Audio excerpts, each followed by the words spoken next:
Assalamualaikum warahmatullahi wabarakatuh. Saya akan mempresentasikan kelompok 5 yang beranggotakan 1 Mahindra Mulia Wiguna B100190028, 2 Lutfi Esa Mas Rifan B100190057, 3 Rizky Naufal Ardiansyah B100190061 yang berjudul Budaya dari Antropologi ke Organisasi.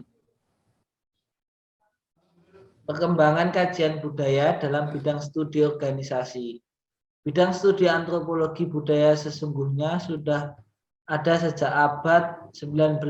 Meski studi tentang budaya sudah berlangsung seabad lalu, namun fokus perhatiannya lebih banyak ditunjukkan pada kelompok masyarakat yang tinggal di daerah terpencil, yang jauh dari gemerlap masyarakat bisnis dan politik. Dengan objek kajian seperti ini, tidak sedikit orang yang tidak paham akan hasil pekerjaan para antropolog. Bahkan masyarakat yang menjadi objek studi pun tidak tahu mengapa kehidupan mereka ingin diketahui. Hal inilah yang mungkin menjadi penyebab mengapa hasil pekerjaan para antropolog sering diabaikan karena dianggap tidak memberi nilai tambah, khususnya nilai tambah dalam perspektif ekonomi.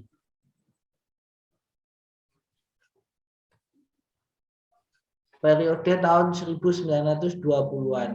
Tahun 1920-an, setelah Elton Mayo melakukan penelitian di Hawthorne Plan yang pada awalnya lebih banyak menggunakan pendekatan psikologi. Menjelang akhir penelitiannya, Mayo melibatkan seorang antropolog yang sebelumnya melakukan penelitian suku aborigin di Australia. Keterlibatan antropolog tersebut memberikan warna baru yang menjadikan studi organisasi menjadi semakin dinamis.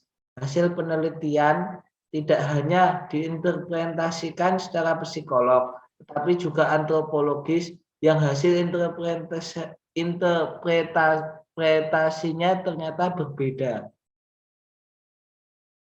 Selanjutnya akan dilanjutkan kepada teman saya Lutfi Esa. Beberapa artikel atau buku budaya yang digolongkan ke dalam kategori kedua.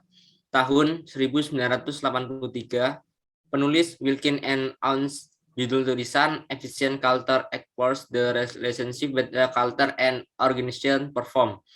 Pokok bahasan mengeksplorasi kondisi-kondisi yang memungkinkan terciptanya budaya yang kuat, menjelaskan cara-cara yang memungkinkan budaya memberi kontribusi terhadap efisiensi. Tahun 1983, penulis Martin N. Searle, judul tulisan Organization, Culture, and Counterculture and Ounce Symbiosis. Pokok bahasan kritik terhadap asumsi-asumsi yang biasanya dijadikan dasar dalam melakukan riset budaya, juga menawarkan rekonsiliasi meski bersifat parsial terhadap konsep budaya yang ada. 1985, penulis E. H. Sins, judul tulisan Organization, Culture, and Leadership. Pokok bahasan diskusi mendalam tentang sifat-sifat budaya, sumber pembentukannya, dan peran pemimpin organisasi dalam pertukaran budaya. Tahun 1985, penulis V. Sip, judul tulisan Culture and Corporate Relationship. Pokok bahasan buku teks yang menjelaskan penggunaan budaya untuk menyelesaikan masalah yang berkaitan dengan siklus hidup organisasi. Tahun 1989, penulis G. Steve Ott, judul tulisan The Organization Culture Perfect. Pokok bahasan mengeksplorasi beberapa definisi budaya, atribut budaya, proses pembentukan, manajemen, dan perubahan budaya. Ya, beberapa artikel atau budaya organisasi budaya yang digolongkan ke dalam kategori ketiga. Artikel atau buku budaya yang membahas aplikasi budaya dalam praktek. Tahun 1993. Penulis Diana Hayashi. Judul Organizational Culture Types and Transformational. Pokok bahasan. Buku ini menguraikan tipe-tipe budaya organisasi dan cara-cara mentransformasikannya. Tahun 1999. Penulis Drensdale and Alan Candy. Judul tulisan The New Corporate Culture. Pokok bahasan mengeksplorasi sejarah perkembangan budaya perusahaan. Selain itu, buku ini juga memberi tawaran kepada praktisi perlunya keseimbangan antara kebutuhan manajemen agar tetap survive pada kondisi lingkungan yang serba berubah dan kesejahteraan para pekerja agar tetap setia kepada perusahaan.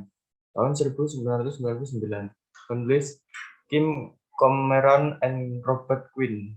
Judul tulisan Diagnosing and Changing Organizational Culture. Pokok bahasan dengan memodifikasi instrumen yang telah digunakan oleh peneliti lain.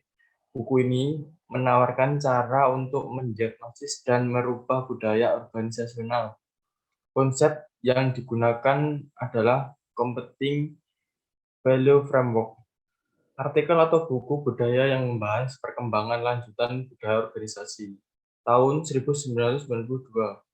Penulis John Martin. Judul tulisan Culture in Organization Three Perspective. Pokok bahasan, buku ini menjelaskan bahwa budaya yang berkembang pada sebuah organisasi tidak hanya bersifat integratif, tetapi juga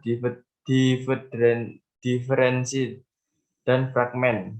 Tahun 1999, penulis Stephen Feldman. Judul tulisan The Leveling or Organizational Culture Eclatation in Critical Postmodern Organizational Theory.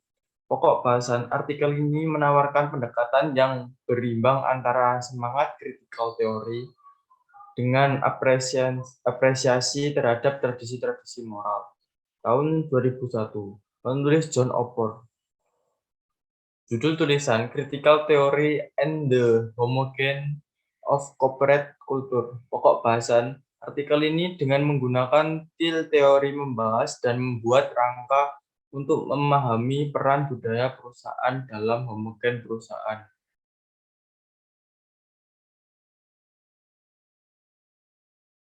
Sekian presentasi dari kelompok 5. Benar. Bila ada kesalahannya, mohon maaf. Apabila ada salah kata, mohon dimaafkan. Wassalamualaikum warahmatullahi wabarakatuh.